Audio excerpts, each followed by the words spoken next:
नमस्कार दोस्तों, आज हम आइल बानी रउआ सबन के बीच एगो आउ नया मजेदार वीडियो लेके। रउआ सबन के यादे हुई कि खेसारी लाल यादव केहू के डोली में गोली मारे के धमकी देले रहलन, लेकिन बाद में वो अपना बात से मुकर रहल बारन।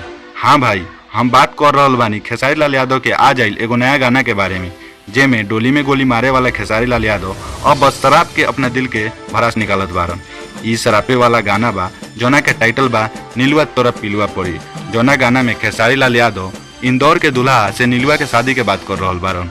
खेसारी लाल यादव कहतारन की दिल तूर के गईले, छोड़ के गईले, हमरा के जियते मुइले, बदुआ लेके धोखा दे के कौन मिठाई तू पहिले। खेसारी लाल यादव एमे अपन धोखेबाज प्रेमिका के चितकावर होके के भी बदुआ देतारन।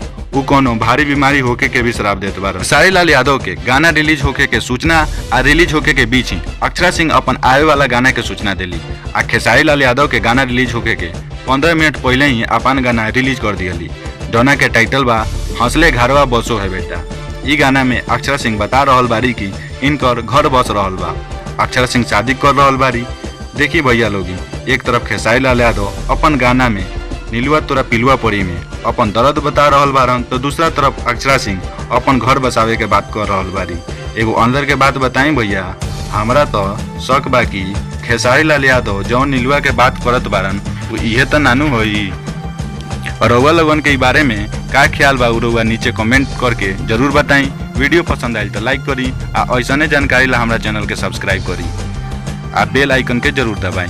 हम रउआ समन से फिर मिलब एगो नया मजेदार वीडियो के साथ।